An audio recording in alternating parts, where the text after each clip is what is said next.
Inilah sorghum, tanaman serealia yang sedang didorong Presiden Joko Widodo untuk ditanam di Indonesia dengan tujuan mendukung ketahanan pangan.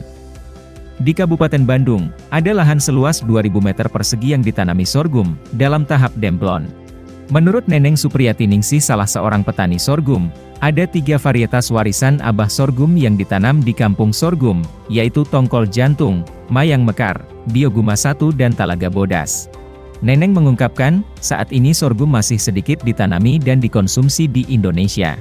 Padahal menurutnya, sorghum sangat terkenal di era tahun 1965-an, dirinya menjelaskan tantangan untuk penanaman sorghum adalah berkurangnya lahan. Kesulitannya para petani pertama mungkin dari lahannya ya.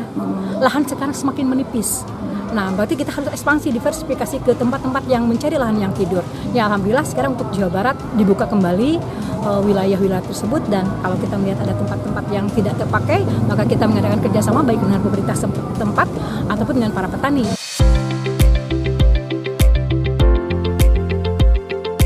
Sementara itu, Kepala Dinas Tanaman Pangan dan Hortikultura Jabar, Dadan Hidayat mengatakan, saat ini ada 488 hektar tanaman sorghum di Jabar, yang tersebar di 7 kabupaten, yaitu Cianjur, Tasikmalaya, Cirebon, Majalengka, Subang, Purwakarta, dan Pangandaran.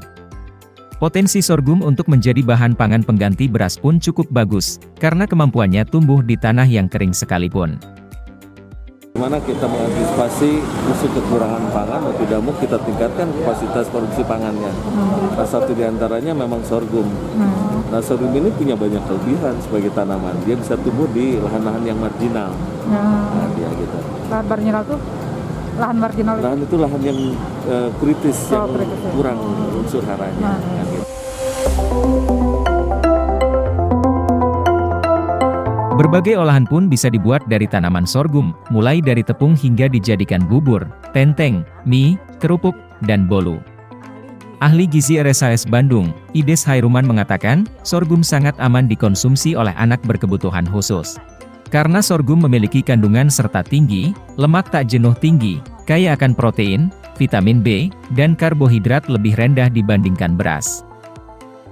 Jadi kalau anak autis itu kandungan asupannya itu kandungan lemak tidak jenuhnya itu harus lebih tinggi bila dibandingkan dengan karbohidrat, dan karbohidratnya jangan sekali harus menekan yang namanya gluten.